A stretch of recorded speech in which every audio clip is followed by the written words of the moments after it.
Perfect. And then hi, Seth. All right. Welcome, everybody. So good to see you all. Welcome to our Cultivating Q Methodology series, our monthly seminar. And today we have Dr. Larry Baas presenting. Is that how to pronounce your name, Baas? That's correct. Oh, Most people get it wrong. You oh. did a good job. Yeah. Okay, thank you. So Dr. Baas will be presenting chapter 12 in the Cultivating Q book. And his chapter is titled The Constitution in the Public Mind, Stability and Change. And I just wanted to read a little bit about Dr. Baas. So he's a senior research professor at Valparaiso University. He receives his bachelor's in education from the University of Wisconsin, Whitewater, and his MA and PhD from Kent State University. And his dissertation, The Constitution in the Public Mind, was done under the direction of Stephen Brown. And he retired from full-time teaching at Valparaiso University after 41 years, during which time he directed the Community Research and Service Center and was chair of the Department of Political Science for 25 years. His research utilizes Q methodology to understand how the public understands political entities such as US presidents, courts, and other legal institutions. Okay, so with that, Dr. Baas, I'm happy to hand it over to you to screen share. Oh, Judith. Yeah, there's a bunch of people on the old link. So, oh, yeah, we've got like 4 or 5 people that are still on that one. So, okay, let's see. Would one of you be willing to pop over there and send them this way? I did before I left that one, but they haven't joined. So okay, thanks, Judith. I'll add I'll log in on my phone and see if I can get them going. Miku, I just went there and directed everybody here. Oh, great. Thank you, Seth. Okay. Yes, some people are in the other URL, including Ramel. Yeah. Oh, I was wondering where she was. Okay. Yeah. We'll get them over here. Thanks everybody for that. And apologies, I'm a little rusty in facilitating. I forgot to stop that auto. That AI email mailer is very consistent. So Rita will tell us more about that later with her AI work. Okay. All right, Dr. Baas, over to you. And thank you again so much for being here today. Okay, thank you. Let me start making a few introductory comments. And one, I'm sort of sorry I haven't attended these seminars, but I usually have a commitment on Mondays and evenings and afternoons that prevent me from doing that. Secondly, this chapter is in the application section of the book. And so when I talk about it again, it almost feels like I'm not doing Q methodology. I'm doing something else at the same time. But keep in mind that it's in the application section. And there are some examples here of the kinds of things you can do with Q that you probably don't usually do. The other thing is that James Old and James Rhoads are listed as co-authors there. And we were doing a joint project together. And when this came up, I basically made a unilateral decision to put this in the book, which they weren't that much involved in, but because they were involved in the whole project, I kept them as co-authors. And when I get done at the end here, there's a study that's not in the chapter that we're going to talk about.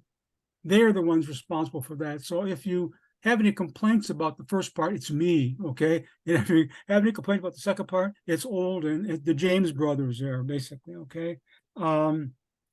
So as was mentioned, this began as a dissertation under Steve Brown back in 1974 and 5. Okay, okay, there it goes. So the Constitution of the Public Mind. I think we all understand that the Constitution or a Constitution is both an instrument and a symbol. In a sense, the instrument, it basically defines the legitimate order in the society. In our system, it defines our checks and balances and the roles of each of the government kinds of things. But also at the same time, it's a symbol that is we're looking at what it means to people in a personal and private sense. Well, why is this important? I think it's quite obvious that it's important for regime stability. The shared beliefs in the symbol certainly are going to facilitate stability. And also it's going to increase legitimacy of the institutions, and it provides personal security as well. I should make a point that I first became interested in this topic when I was an undergraduate student. I had a teacher named David Adamany, who later on became the chancellor of Temple University, but he always talked about the Constitution as a symbol. He always talked about how important this kind of stuff was, but he always emphasized something else, and that is that nobody had done anything about it. Okay, and I think that was always kind of, by that time I got to my dissertation 10 years later, still no one had done much about it. Okay, but the most constant theme that comes out of this basically is a statement by Max Lerner that was done 75 years ago. It says, every tribe needs its totem and its fetish, and the Constitution is ours. Every tribe clings to something it believes to possess supernatural powers as an instrument for controlling unknown forces in a hostile universe. He goes on later, talk to the man on the street, the men in the mines and the factories, dig into their minds and even below the threshold of their consciousness, and you will find in the main of the Constitution Supreme Court symbols of an ancient sureness and comfort and stability. This is the thing that repeats itself over and over and over again in the literature, but as historian, Pulitzer Prize winning historian Michael Kamen said years ago, no one's ever done anything about it. There's a lot of research been done on the Constitution and public opinion survey, but it's usually stuff like, do you support the Second Amendment? Should communists be allowed to speak? Or now in our daily kinds of thing, should be allowed to take gay books out of the library, things like that. Is there a right of private? Those are the kinds of objective things, but really no one's really looked at the subjective things. So that was my purpose, was to assess the symbolic meaning and subjective meaning of the Constitution. Initially in 1974, I think both Steve and I were 9 at the time when we did something like this. But anyway, then expanded in 1985 and again in 2020. And particular, the focus is on a subjective view of the Constitution, although that gets lost a little bit as we go along. And the last statement there, that this was never planned as a longitudinal study. I say that not to protect myself against criticisms of doing lousy research, but that's the reality. I never had any thoughts of doing this again. But what happened, and we'll see that I did, do it again. So it starts out with the notion by Harold Lasswell said that symbols are elaborated either into depriving or indulgent figures with respect to certain,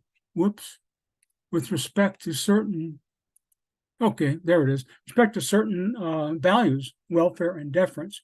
So I use that as a structure, and I drew 15 statements out of each category. I should keep in mind, because I thought about this 10 years before this and some other research I've been doing, I had collected statements on the Constitution. I had by the time this thing started, I had a couple hundred. And so I had several hundred statements that I drew this from the concourse here to make that Q sort, basically. So also looked at the selection of subjects here, respondents, basically, and try to get people who fit into these categories. Very difficult to do, but we tried the best we could to do that. So what happened, initially I got up to 100 people. And one might say, why would you do 100 people? I'm sure Steve would say, why you do 100 people when you don't need that money? Well, political scientists are sort of in a large sample world, and I thought 100 was enough. And then I elaborated on that. I expanded that to 324. Once I got done with the initial study, what I did with my classes, I said, I'd tell them the story about the myth of the Constitution. So let's go study it. So I'd have them do the Q sort and then go out and find somebody else to do the Q sort. We come back and talk about it. Well, after several years, I kept getting these chunks, so I kept adding them up. And what was interesting about that, which I don't talk about in the paper, is that every time I did that, I could correlate it and factor analyze those things. Same factors were the same. Okay, and I thought I should go back and write a paper about that, because you just took those chunks, basically they all came out the same. Anyway, so when I correlated and factor analyzed the basic data here, I got 3 factors, okay? And the first factor essentially is what Lerner said should happen. The Constitution is defined as a masterpiece. People today could not create anything like this. It's the earthly last judgment, always should be kept sacred, and it guides us through difficult and tumultuous days. Here are some of the statements here, basically. I think a council would represent the ideal aspirations of great men in a new country. I know we haven't been able to live up to it, just something to strive for. Constitution is a masterpiece, okay? I believe in a constitution, living essential piece of our lives, okay? So you get that thing that this is what learners said, and most of the people were on this factor. There were a second factor here that was a group of younger radical students that looked at the Constitution and said, hey, wait a second. This document allows the rich to control, permits the class struggle, gives mass something to cling to, and it needs wholesale revamping. So again, the statements, not a panacea for the specific nation for all time. Alterations are needed. I don't think this means amendment, wholesale revamping. With the recent intent of Watergate, I mean, this is 1974, and what this country's evolved to, we got to question its validity. And it goes on. So the theme is there. The third factor was one that was it started out when I looked at it, I said, these people are just ambivalent about the Constitution. Because on the one hand, what they were saying is, I agree with factor 2, that the Constitution allows the oligarch and rich people to control in this society. At the same time, they're saying it's good, it's functional, the checks and balances are good. So if you look at some of the statements here, the Constitution is merely the will of the strongest. Okay, had no fixity, but shifts from generations. It changes. Constitution does not mean the right action will be taken at given time, but it enables most to get their just reward. Reflects the social conscience of the nation. So you get this kind of thing that matched what I thought is the legal realist group of people would say. Yeah, you recognize the faults in the Constitution, but my God, it's a functional doctrine. It's very, very important. Okay, I stopped right here to digress. And I want to make sure that the dissertation didn't stop there. What I did was I picked out a specimen from each one of the factors and did an intensive analysis of them. I'm not going to talk about that in the report, but let me just give you an example, because it really plays into this, looking at subjective aspects of these things. Take the factor 1.1, I'll call her Jan Smith. I talked to her and I got about 15 or 20, no, about a dozen objects from her primary circle and another dozen objects from the secondary circle. And because Harold Lassford has said that the formation of images of symbols and secondary figures are dependent upon projection and displacement from the primary circle. So what I had her do, I got a 40-item adjective Q sort, and she described each one of these 25 people, sat down and described, and we talked about each one of these things. I then had a second Q sort about feelings, and she did the same thing over the 25 people again. And that allowed me to really put into perspective how the symbol was elaborated in her mind. And I think if you look at the last reference down here, the second to last, that operant subjectivity, I went back to her 10 years later and did the same thing. So again, this is a digression, but I just want to make the point that this was not just that part of it. There was a much larger part of this project, okay? So one day I'm sitting in my office wondering, and I said, I wonder what happened to these perspectives on the Constitution. Again, there's no intention here to do a line. I just wondered what's going on 10 years later. So I finally found addresses for 309 of those people. I only got responses from 71, but if you think about this, in 1985, we don't have magical Google kinds of things to search for people. It was very difficult to find these. 150 of them came back, said, these people no longer live here. They left no forwarding address. So 71 was not great, but it wasn't all that bad. Again, we're doing it by mail now. We're sending out a constitution with 60 items and telling them with instructions how to do these kinds of things. So the results of this showed clearly that the mythical point of view was still alive. In this case, the negative perspective disappeared.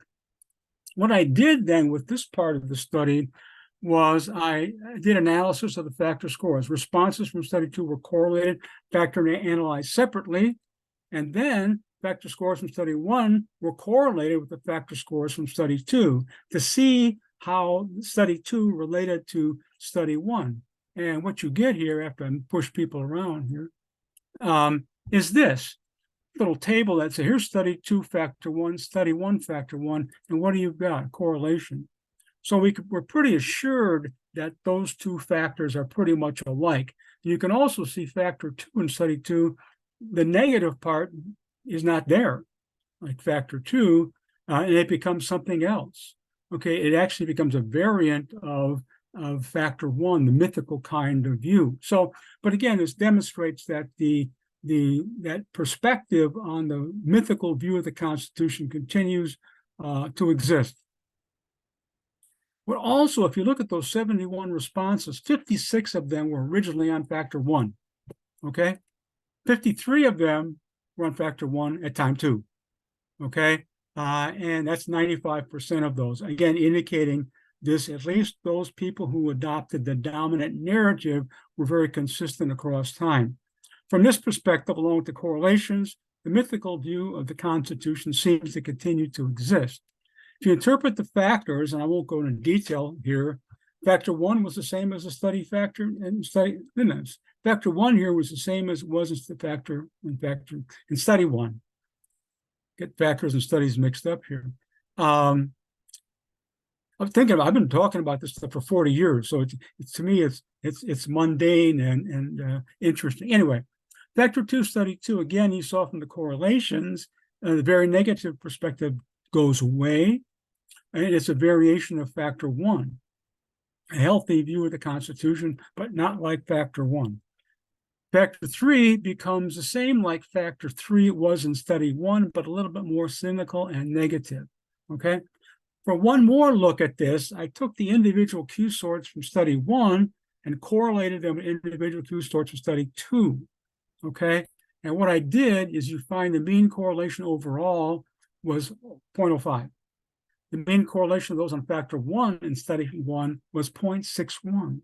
Indicating those people who adopted the dominant narrative on the Constitution are the ones who are consistent across time. The mean correlation of those not on factor 1, study 1, was 0.22, indicating they were not consistent across time. So it's interesting what happened to those people that changed from being not on factor 1 to getting getting on factor 1. The people who change, almost all of them moved to factor 1.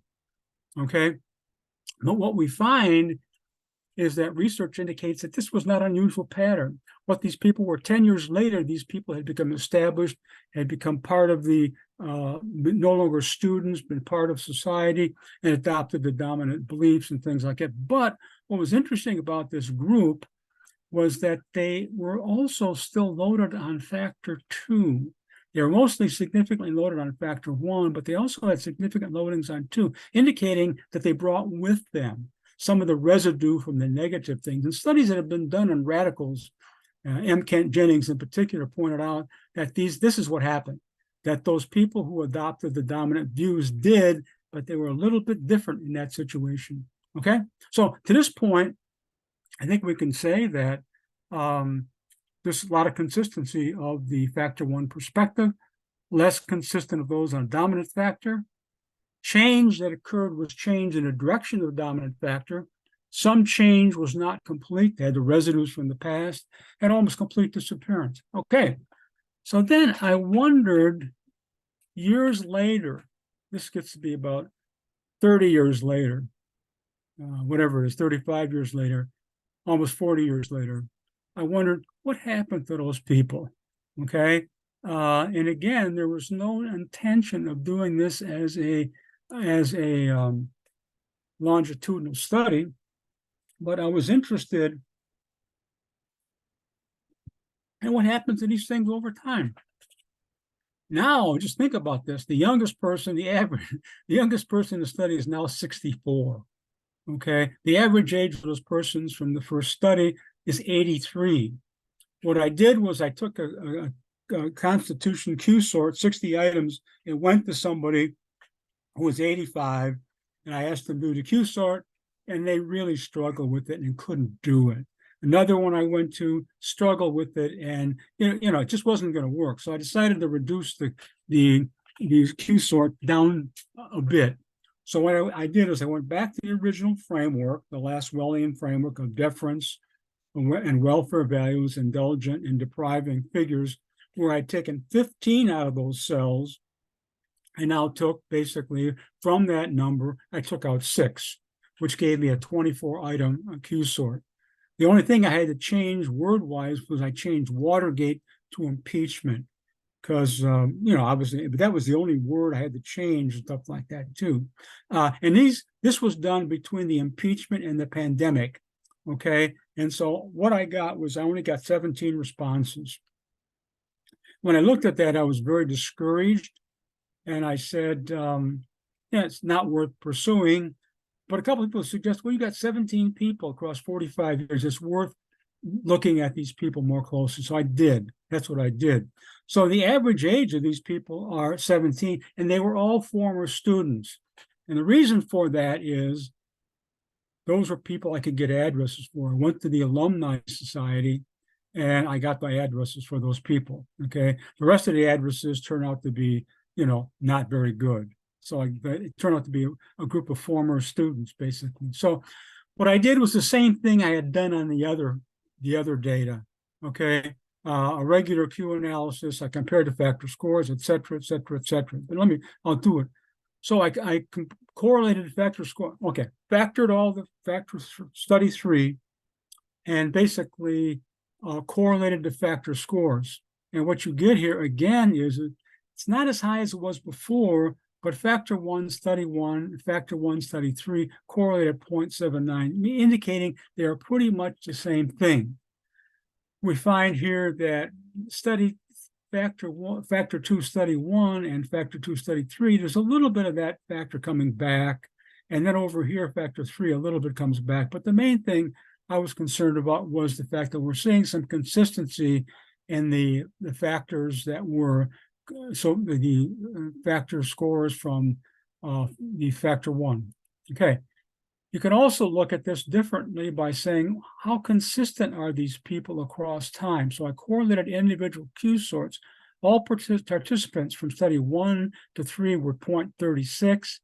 Study 2 to study 3, they're 0.65, indicating as they got older and more established in the viewpoints, they're more likely to stay the same. Factor 1, study 1 people, those people who adopted the dominant narrative, essentially were very consistent and even more consistent here. Those people not on factor 1 were not consistent between 1 and 3, but when it came to 2 and 3, even those people were becoming more aligned with a particular belief and staying with it, okay? If you go through, I've already sort of alluded to this, but study 3, factor 1 is just like factor 1. In fact, if anything, it's a bit more reverent. These are basically the same statements we've seen before. It's a living, essential piece of our life. It's a masterpiece. I don't think they could create something like this if they were put back in time. Factor 2 is, remember, it correlates 0.71 with factor 1. It's pretty much like factor 1, but here what you have is a group of people who have lost faith somewhat in the Constitution because of recent events, mainly the impeachment and Donald Trump kinds of stuff. The third factor was a variant of factor 3 in study 1, but it was a bit more positive, okay? And I won't go through all those things, but you got that focus. Again, the same 3 factors were there.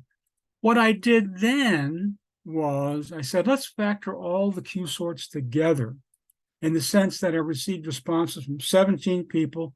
Each one of them, I had 3 Q sorts. Keep in mind, when I had the Q sort cut down to 24 items, I had to go back and take out those 24 items from study 1 and study 2 for each individual person to make the comparatives possible, okay? So I took all 3 Q sorts from study 1, 2, and 3 for each person, and I threw in there the factor scores from study 1, because what I wanted to do was look at all this data from the perspective of factor 1. How did it fall in line with factor 1 from the myth? Because we're testing, at least I am, sort of not testing, but looking at the myth there, what happens to it. So again, it allows the data to look at the data from the perspective of the original study. Okay, results of the eight of the 17 persons were consistent across time on factor one. Okay, 7 others migrated across time to factor one perspective. 2 people in different amounts developed more negative views. So what you find here is that there is this notion of the people who were on factor one stayed on factor one. People who weren't on factor one migrated to factor one. Okay, and these 2 people were just outliers in terms of becoming more negative. Excuse me. This table here is not going to make hardly any sense at all. I'm not sure why I put it in there, except all this red indicates these are the people consistent across time. Notice they're on factor one all the time. Okay, that's why I put that in there. Or looked at it a little more simple way. You got 8 people here. They are myth holders time 1, 8 people time 2, myth holders time 3. The same thing. We're myth holders. When you get to the switchers across time, again, just looking at this table, again, confusing, but if you look at the third Q sort for each person, it's statistically significant factor one, indicating that they ended up on factor one through all this process, okay? So what you've got, again, you got 7 people, none on factor one, some on factor one, all on factor one. The 2 deviants here, one, basically you can see at time 3, at time 1, he was on factor 3, and then by time 3, he split and he's got some of this negative stuff from factor 2. So he didn't change that much, but he changed basically to become more negative. This one right here is extremely interesting. I didn't talk about it in the chapter in the book, but what I did was I created what I called a patriotic score for each one. I stuck a Q sort into this thing. I said, what would the ideal, perfect, mythical belief look like? And everybody got a correlation with that. And she came out to be the most patriotic one, highest scoring on that particular measure. You can see here, she's on factor 1 and rejecting solidly factor 2. By the time 10 years later, she's split on this. And by time 3, she's on the negative end of this, okay? So she's made a radical transformation. I could say transformation. I knew who this woman was. I didn't know, I never looked at names when I did these Q sorts, but when I had to mail these out this time, I knew this woman. She worked for me in the research center, and she was, I was surprised to see that she was so conservative at that time, but she was always different, something different about her. She was in sororities, but she always looked like she was going camping, you know, with her boots on and everything else like that. But then she went on and got a degree in social work, and now she's a professor in social work at a major university. And I was actually gonna plan to meet her, but her husband died, and so at some time I will, just to see what transformed that life across those 45 years. But anyway, again, that's my little drawings here. One guy was realist, and then a realist with a little bit of this radical stuff. Here, this lady here was the big flag waver, big mythical person. This was the confused patriot. And over here, basically, we find the complete radical, okay? So I didn't stop wondering there. So after those 3 things, and this is where the chapter in the book ends. But once I got done with that, I couldn't help wondering, these were people from 45 years ago. What would happen if we basically went out to a group of younger people again and see what they believed about the Constitution? Is this new generation following the same kind of pattern as this older generation that was once a younger generation? And so this is where James Old and Jim Rhoads came in basically to help with this particular part of the study. Study 3 indicates myth is still strong across time. But what about the new generations? Just what I said. So this was a new study with 109 persons from Valparaiso University and Westminster College, and James Rhoads and James Old gathered the data. We used the same 24-item Q sort. Right off the bat, you see a difference. indicating that much of what we said in the previous paper may have to be raised, may have to be questions. We get 4 factors. It's the first time we got we got more than 3 factors that were legitimate explanations of data. The mythical view of the Constitution is still alive. Factor 1 does reappear, but different perspectives emerge. Okay, contrary to my hopes, basically they emerge. What was interesting to me, I keep looking at this number, factor 1, study 1, factor 1, study 4, correlation is 0.83. So we still have this mystical view of the Constitution existing out there. Factor 2, study 4 looks a little bit like factor 2 here was the original one. Factor 3, study 4 is the variant of this factor 1. Factor 4 isn't like any of the ones we've seen before, except that it rejects the realist perspective. Notice this realist perspective is gone, at least as we look at it in this perspective. So we look at factor 1 and we find something. Not only are there 4 factors, but factor 1 basically is bipolar. Okay, and at the top level, you have almost all Republicans, some Democrats, some liberals. But for the most part, it's Trump, conservative Republicans on the top of this thing. At the bottom is liberals, Democrats, okay, who were going to vote for one of the Democratic candidate had not been decided at that time, but they were going to vote for Democratic candidates. So not only do we find different perspectives, but we find polarization, which sort of matches the polarization that's going on in the U.S. society today. We also find that factor 2 is also a negative factor, and it's made up of liberal Democrats as well. It's a different. It's sort of like the bipolar end of factor 1, the negative end.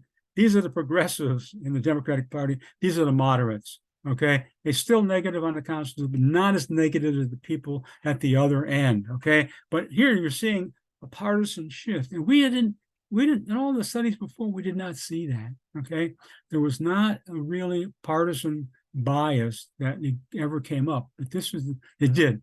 So factor 2, again, that's that. Factor 3, okay, was mixed bag in terms of backgrounds, no significant things to look at, but it mimicked factor 3's grandiose view of the Constitution, but it's tempered by the realization the Constitution has problems. Factor 4 was unlike any factor we had seen before. They were concerned about the politicization of the document, and they reject all this omnipotent qualities to the Constitution. And the key here is they view that they're upset and disturbed by the politicization of the document. Okay, so one last look at a big table that, what I did was I took all the factors scores again from all the studies, and I factored them and correlated them, correlated them and factor analyzed them. And you can see, I was just looking at what would happen at factor 1. You can see in every one of the studies, okay, factor 1 correlates with, they're significant in factor 1, okay? So again, indicating the strength to some extent of that factor 1 perspective. So what can we say about this? Okay, well, I would like to argue that the view factor 1 at least still exists. Okay, it appears as prominent perspective in all the 4 studies. Study 4 is the exception because we find a good deal of negativity towards it. Okay, but it's still, there was a positive one group of people there. Persons in early adulthood, we can say, who adopt a perspective consistent with the dominant theme are less likely to change, okay, their perspective. A tendency for young adults as they age to become more integrated in American society to adopt the dominant narratives, okay, which is the mythical view of the Constitution. Non-mythical factors are more unstable and likely to change, okay, that's what we see here. And the problem is there's a polarization along partisan, ideological, and candidate support on factor 1 and factor 2. That creates a real problem, I think, for the legitimacy of the symbol and legitimacy of the system. Conservative Republican Trump scores on positive end, liberal Democrats on a negative end, also on factor 2, a negative view. There's also the emergence of another factor we had not seen before, basically, and it raises questions about the future legitimating ability of the Constitution. I think this leaves a situation, it's ripe for people to sit down and begin replicating this in other situations to see, because this comes out to be, I think, a very, very important issue. If one of the things we've been worried about, public opinion polls are suggesting this too, the decline of legitimacy of all institutions, but we hadn't really tapped into decline of the preeminent symbol of our nation, the Constitution. So I wonder about these results, many unanswered questions, more research to do. Sort of the end, okay, kind of. Do I still have a little time? Nobody's going to answer me. But it should wrap up soon. Okay, can I have a couple minutes, 2 minutes? Yes, 3 minutes. Okay, so I just want to say something. You may recognize this group here, but I just thought we'd recognize that Steve Brown, they just celebrated their 50th wedding anniversary this month, and so a shout out to the Browns, to Steve and Casey, and the rest of the gang, basically on navigating 50 years of marriage, basically. Okay. And the other thing I would like to say, this book is in honor of Steve Brown.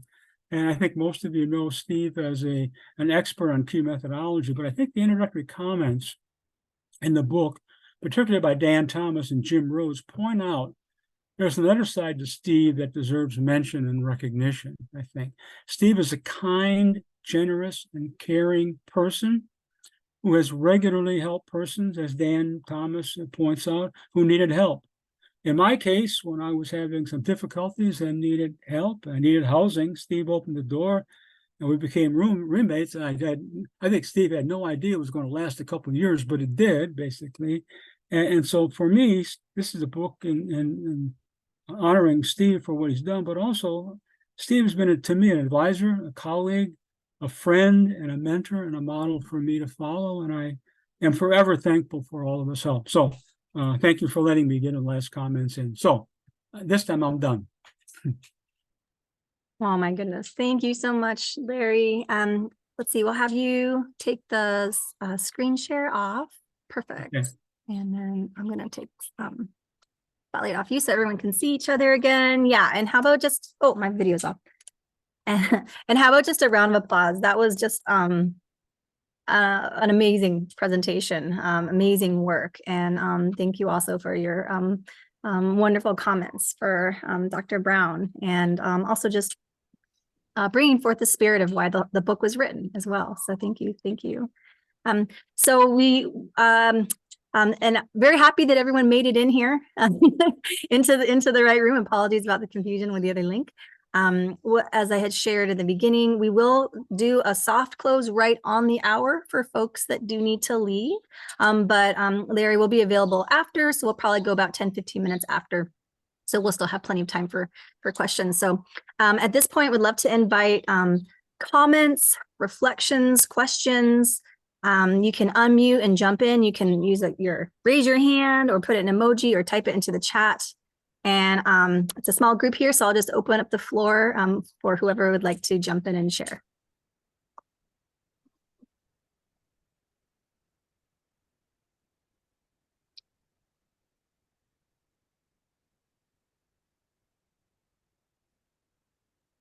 Okay, I can go then. See ya. No. They're working on it. I thought Stephen might. Yeah, go ahead, Dr. Brown. That was a terrific presentation, Larry. I was wondering if you had any kind of sense or any kind of evidence or a hunch or suspicion that the absence of that negative viewpoint that appeared in the first study back at the very start, but then there were a lot of people you couldn't get in touch with at time too, who had left. Yeah. Whether there was any chance that they were those people, or that among those who were negative, included a disproportionate number of people who moved away.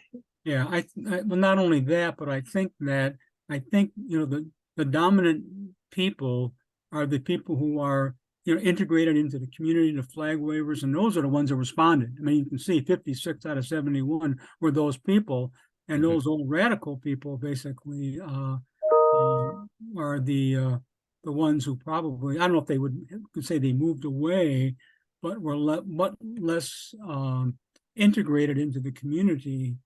Okay, does that make sense? I mean, they were much like, well, these people who are all rah rah rah, the Constitution, blah blah blah, more likely to respond. So I think that becomes a problem. But I think, I did look at every one of those people. I don't have it in front of me here, but every one of those people that did respond from factor 2 essentially really was successful. Okay, I mean, there was a person who was president of a company. There were several people who were professionals. Most of them turned to be lawyers. A lot of them did, but they're pretty professional people, basically. So I would say yes. To answer your question, yeah. Does that answer your question? Yeah, it's kind of hard one to answer, but yeah. No, I think well, we're playing with a group of people who are just hard to get a hold of. Yes, yeah. I mean, this turned out to be a marvelous job of that, to be able to track people down after 40 years. Yeah, people ask you, what do you do in the summertime? Well, for several summers, I did nothing but look up people's addresses, basically. So, try to find people. And it was kind of, Steve, when I talked about something one time, you sent me a reference to a book, and I can't remember who it is, laying alongside my bed about longitudinal studies. And I started reading, and I said, well, this is nothing but makes me sick, because these guys were so systematic. They were, and I was just, haphazard kind of doing this kind of stuff. So anyway. If I would have made a plan to how to get hold of these people in the future, I would have been more successful at doing that stuff. I have a technical question. What software did you use to analyze each of your sorts through the years? Were you consistent in what you were using, or did you use different types of Q methodology? Well, the interesting answer to that question, when I started this, I teach at Valparaiso University, a small Lutheran private college that has an engineering school, and the engineering department didn't think that social sciences should have a computer. So they couldn't get access to ours. So how I analyzed my data and the original and Steve remembers this because he did a lot of it. I would drive back and forth between Kent and Valpo, and that was, what was the machine, Steve? It was a big frame, and I think the program is basically the same that was used all the way to time, but it was on different equipment. So, what do we use, Steve? At Kent? Yeah, the big one. We started off with a Honeywell, but I think we had changed to it was a big main Burroughs. Yeah. I think when you were there, and then later IBM. Yeah. But anyway, the point is that this is where it was done. And when I got to the second stage, the engineers began to realize that we had some legitimacy in doing social science research. And so I used the same program all the time. I think wasn't it, Steve, the same program on that mainframe that became Q Methodology? Oh, I think so, pretty much. Yeah. Or it certainly would provide, a comparable, if not exactly the same results, because usually they would test the new, program against the old program using something like the Lipset data or something like that, and make sure that they got exactly the same results. So, does that answer your question? Yes, I just was curious about this because I'm not totally convinced that every program produces the same responses, even though it should. But, you know, once we start rotating things and, you know, some people do it by hand still, just to figure out how to do it, then there's a certain amount of our own subjectivity that comes into how we I don't want to use the word spin the data, but how we rotate the data to get, you know, the results. And I guess I was wondering whether you had hit any kinds of issues through the years as Q programs like PQ method, for example, and now the new generations that are out there, if the results were comparable. And it sounded, Steve, like you were explaining how that would probably work. But I just always wondered, in my limited experience with trying different programs on the same Q set, I didn't get the same answers or the same factor loadings, which, you know, has always bothered me a bit. And I didn't know, you know, I never really got an explanation from Keith Sanders or anybody who was working at it why that might be the case. But in any case, it's just, you know, it's, to me, it's just really interesting in how we come up with how to analyze the data and then how to rotate the data. And, you know, a lot of things can come into play with that. So that's why I asked that question. I was just curious. Well, given what Steve said about that, and I think one could argue that this was done on the same program throughout the time. You're raising a question about the subjectivity involved in the rotation stuff. That's a little bit different question. So, yeah. I have a tendency to be of the old school, and I still play around with Centroid, and you know, now that Steve's there, we could, when I learned this stuff in the old days, we did this literally by, when you say hand rotation, a couple of years ago, I found a whole bunch of triangles in my drawer with things on them, and Steve knows what I'm talking about, because we would rotate factors by getting a big sheet of what you call papers, and then with the triangles, you would basically you rotate and then write down the results, and rotate and write down the result, and so and Steve had us. Now that I got him on the line there, basically, we did centroid factor analysis by hand. I mean, we didn't have to do it in our reports, but I have notes how to do centroid factor analysis by hand. So Steve started from the bare bones for the most part. So I know Rita has to leave, so I want to just make space for her to ask her question. Then Masa Toshi's up next. Thank you, Miku. Dr. Baas, thank you so much for your amazing study. And my question is that, you know, at a certain point, you have to decide to reduce the number of the Q statements, the Q set for.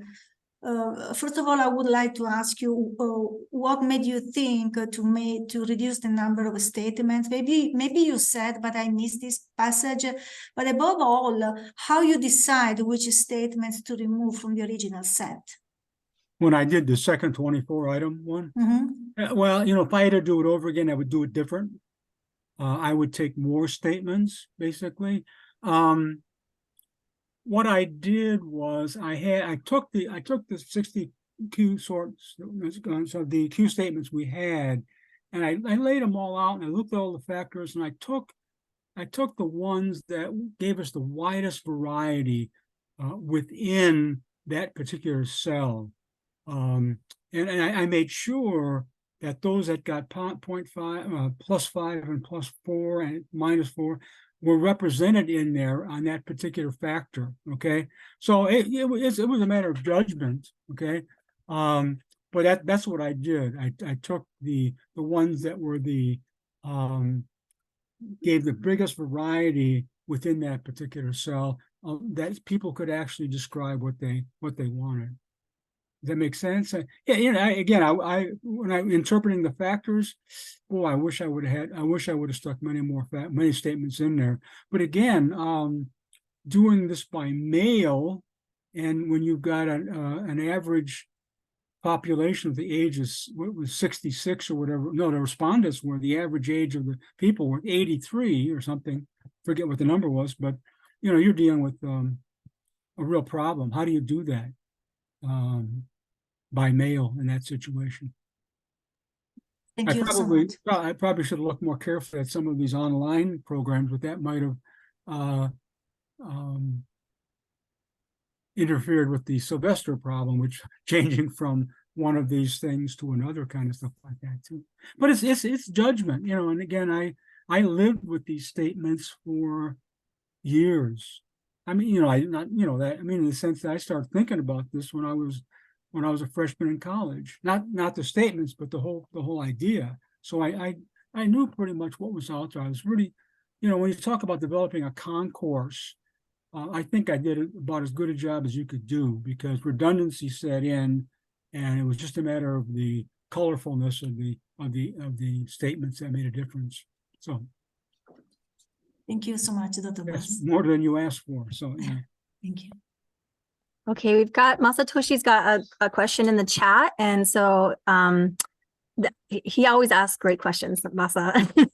I'm going to read it out nice and slow to buy us plenty of time, and then Larry, if you want to grab it, and then Masa will have you add to that. So he said, it was to be expected that people's thinking would change over time. I think this is a very important study, and that it shows that. So my question is, what influences the change in thinking?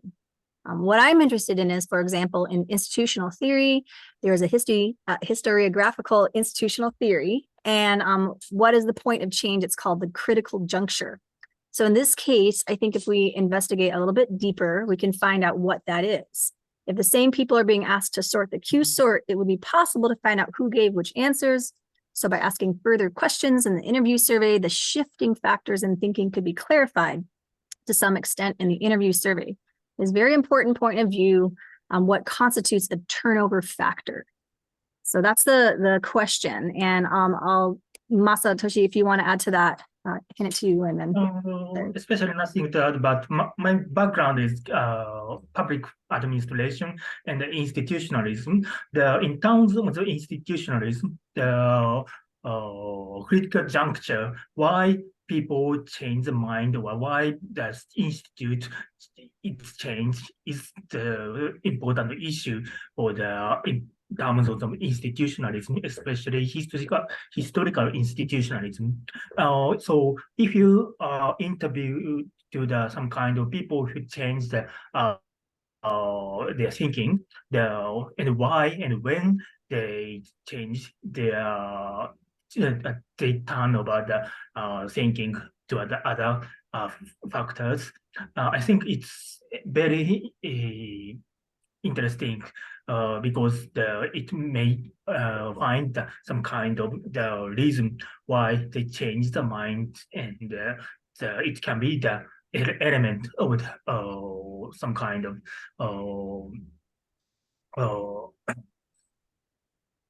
essence for the critical juncture. Yeah, thank you.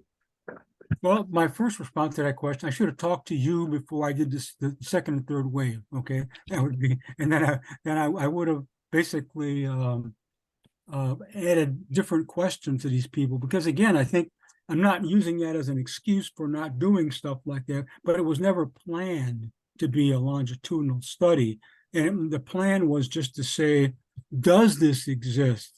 And I didn't really deal with the question of why that exists. But I think what you're talking about is something that needs to be done, and I didn't generate the data to be able to do that kind of stuff. I don't know how that. I'm not quite sure what the institutional factor does, but it seems to me that might become evident in the fact that these people, as you see them go into leaving college, those last group, and becoming more established, what happens to them? One of the students that was, again, the last 17 were still students. As soon as he got the thing, he called me up. Hey, what you doing? This has been, 40 years I graduated, and of course, this guy was one of the people who had gone from the radical left to the other point, and he said, "Well, I'm out fishing on the 9-acre lake that I have on my property." So so you can see what happened to this guy. I mean, he became this radical student. Now he was the chief attorney for a large insurance company at a 9-acre lake on his property. So, I mean, you could, at least that's not going to talk about everybody, but at least you can see he's been integrated in society. He no longer holds these negative views, stuff like that. So I don't think that really answers your question, and I don't know if I can. That help Yeah, at all? thank you. Yeah, Okay. thank you very much. But But again, I say, yeah, this kind couldn't. of the time series research is so important, interesting, and it may produce some kind of applied Q methodological research. So I think it's for me, it's so interesting, and again, thank you for giving the good research. Thank you. Yeah, it's been more digress a little bit. Most of my research has been more of a survey-oriented research. I was director of the Community Research Center, and we did surveys all over the place. And the question becomes, how much can you stick in the questionnaire to ask people and then get a response? I was very worried about the fact that I'm sending these things 45 years later to these people. Yeah. Oh my God, Baas is after us again. So I was trying to keep it. Delicious, yeah. Again, but yeah, I think the kind of things you're asking there are exactly right. Okay. Yeah. Wow, such an inspiring work. I'm jumping in here because we're right on the hour. So this is our soft close moment. I know some people, depending on the time of day, need to leave or head out to other things. So if you are heading out, we will keep recording, so you'll be able to listen, and we're going to stay on with Larry for maybe another 10, 15 minutes after the hour. But if you're heading out, thank you so much for joining us. It was great to have you all. And yeah, thanks, Seth. See you later. And we'll be able to follow up with the recording and also contact information for Larry if you'd like to follow up with him, if that's okay with you, Larry. If people have questions that they can follow up with you. And Gareth is, Judith, did you have something? Yeah, well, I was just gonna bring up this idea of myth, which is that big factor, right? But it was myth. And I think there's a couple of things that happen. First of all, as we grow older, maybe we don't believe in myths so much, so maybe that affects how we are looking at that. And then also, I have to think about changes in our educational system, because, when these people first did theirs, they were all being exposed to basically the same myth, if you will, or the same way to talk about the Constitution, and learning all of the different parts to it. At least I did. 8th grade, we learned all that stuff. And high school freshmen. And I don't know that we teach that anymore, which might explain why students see it differently. I mean, there's other things. That's pretty simplistic. But I'm just wondering if framing it as a myth in your thinking maybe affects the way people evolve from that. I don't know. I don't have an answer. I'm just raising the question. Are you saying that by labeling this mythical, that has some kind of effect on the outcome? I wasn't quite sure. Not just labeling it, but actually, I think in your thinking, you actually perceive it as kind of this mythical approach to it, which I'm not saying is wrong, but I just think that if people think of it or respond to things in a way that suggests myth, then it makes sense that they would change. In fact, I'd be surprised that it didn't change more than it did. But again, maybe that's a function of education and less of experience. But I don't know. I don't know. I think what happens is that the education system is more adept at creating myth than it is as destroying it. I think all we have to do is look at the United States and Florida today and what's going on there, and we're going to just create more with the slaves benefited significantly from the slavery and that kind of stuff. So I think that's always what happens, and that's part of what the other gentleman who asked the question about the critical juncture, what I can't remember the word was. I think it's a slow process. I don't think I wake up some morning and say, hey, I'm no longer going to believe in the myth. So anyway. But you did not use the word myth when you were talking to your respondent. Good point. I was going to say that. I never used that word with only in the explanations. I call it, these are sort of unrealistic sets of beliefs. There was one woman I talked to after this and said, I never thought about it, but because the Constitution's there, I know I sleep better at night. Well, is this a realistic belief? I don't think so. Yeah. I mean, it's her belief, but I mean, it's kind of like, I think it's the Constitution. I don't know. And I would point out too that the term myth has a conventional meaning to it. In ordinary conversation, is largely negative.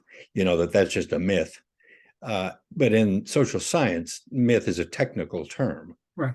It doesn't mean what it means in normal, conversation, conventional kind of conversation. Yeah. Yeah. Myth is a set of beliefs that are never challenged. It's just accepted by everyone, and doesn't have any negative or positive connotation. Yeah. Well, I think that was the whole point of Max Lerner's kind of thing. That just was never questioned. It's just that thing just appears all over the place. And I saw some things in Time magazine last 4th of July. These unrealistic beliefs, despite the fact the public opinion polls are telling us that, we got some problems out there with people's beliefs about institutions. And so. Okay, Garrett's been so patient. Oh wait, no, Stephen. Sorry. I saw that, but now I lost it. Stephen, did you have something else you're going to say? Sorry, I don't want to cut you off. Okay, Garrett has been so patient. Has got his hand up. Okay, I'm sorry. I thought that was an interesting question. That Garrett, did you leave? He's here. Gareth, to you. No, I'm here. Yeah. I'll just ask the same question again. But I mean, just on that issue of myth, I think it obviously starts talking towards Foucault and other sorts of ideas of knowledge and political science. So, but the question I wanted to ask was about the concourse. And did you get? Obviously, you said you've been thinking about this since you were a graduate student, and obviously exploring the ideas of political knowledge and political ideas in the US so for decades. Did you get a sense that the concourse has shifted, changed? Good question. We use the same Q sort over and over again. When I did that stuff about reducing a Q sort, I said, wait, these statements that we have here are pretty universalistic. I mean, there was only one statement in there that had anything to do with current events that had the word Watergate in it. So I always thought that these were. Now, have I done a systematic analysis of the concourse today about that? I probably should, but I have not. But my assumption is it's going to be pretty much the same. That it hasn't changed that much because the polarization statements were already in there. It's just that most people did not choose to take them and do that kind of stuff like that. So I think they're probably. Yeah, it would be interesting to do. I mean, do another separate Q sort. Dan Thomas and I did that years ago. Where we both did the same study on forgetting. I don't even know what it was about, but we did the same study. I did a Q sort out of a concourse. He took a Q sort. We got done. The factors were the same. So I suspect that's the kind of thing that might happen in this situation. But I don't know. Okay. Well, that's a good question. Yeah. Well, certainly, obviously, the Constitution hasn't changed drastically in those 40 years. So, obviously, the political conversations, the parties haven't changed. They have. Obviously, the rounds of politics do change, but I'm sure those who have been involved with American politics for years will say, well, actually, we had this back in the 70s and we had this back in the 80s. It's not all new. I'm sort of done with this kind of project. I'm tired of thinking about, but that's a good question. I may think about that to see if that has changed the concourse and the dominant narratives that are going on about the Constitution. I taught constitutional law. That's what I taught. Okay. I'm still on a constitutional law list, And it's interesting. The law professors are really a large group negative on the Constitution. We got to change this thing. So there might be a changing. But again, a lot of the things they're saying are in the Q sort already. So yeah, good. Should I read Thank you. Okay. Oh yeah. Thank you for the good question. I appreciate it. Still have time maybe for maybe another comment or question. I don't know if I missed any others in the chat, but.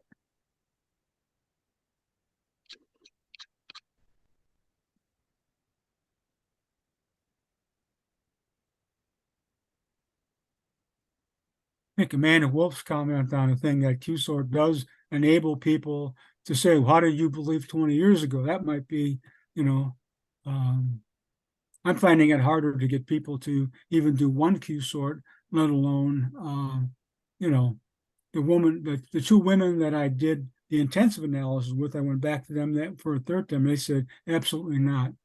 And in fact, in both of their terms, I did 50 Q-sorts for you one time. That's enough. So I don't think we're going to ask everybody to do 50 Q-sorts, basically. But the fact that one reminded me she had done 100. That 10 years later, she did 50 more. So anyway. I just had a comment here then, if since we have a moment.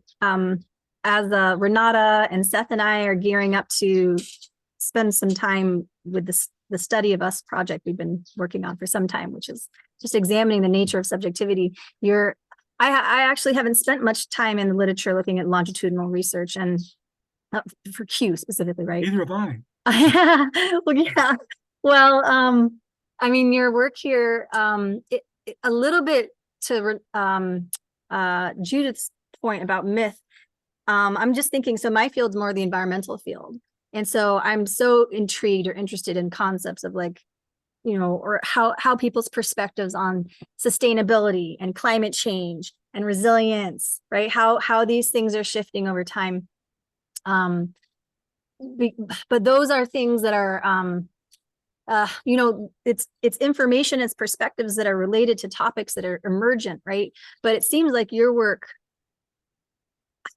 just harkens to an archetype, of someone in charge, people in power, and there's going to be extremes. And so it almost feels like if to do a longitudinal Q, the way you ended up doing it on just the subject matter you happen to be working with, would produce something very different than if I was to do something like that for sustainability, climate change. And yeah, I was just curious if you had thoughts on that.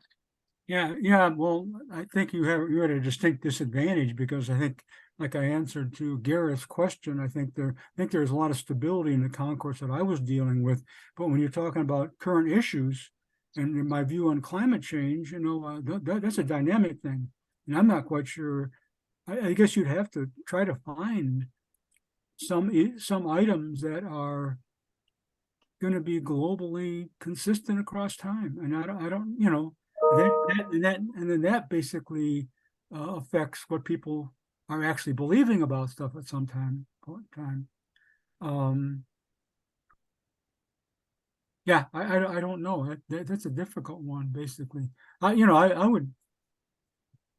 We're all capable of doing a Q-sort time 1, and then basically doing it again, but this time do a completely new one with the concourse, and then basically compare the factors and what's going on. I think that sounds like it would be reasonable to me. You would have a different concourse. I'm talking off the top of my head basically here, so that might be might be legitimate to do that. I don't know. I got Steve's big picture in my face. But he was going to say something. No. Okay. Well, any other final comments, questions for Larry? Or anyone who hasn't had a chance to speak yet? Very friendly group. I see some new faces I haven't met before here. It's why I didn't hear the last question. I was opening it up, especially for new people that haven't shared anything or had a chance. Okay. Oh, and I think there's also, I was given some feedback. The Q&A is enabled. So if you want to put an anonymous question in, so it's less pressure, that is available too. You can also direct message me, trying to make it more, supportive for anyone to ask things. Well, you've left them speechless, Larry. Yeah. Hard thing to do with academics. Put them all to sleep. That's what it was. And Not at all.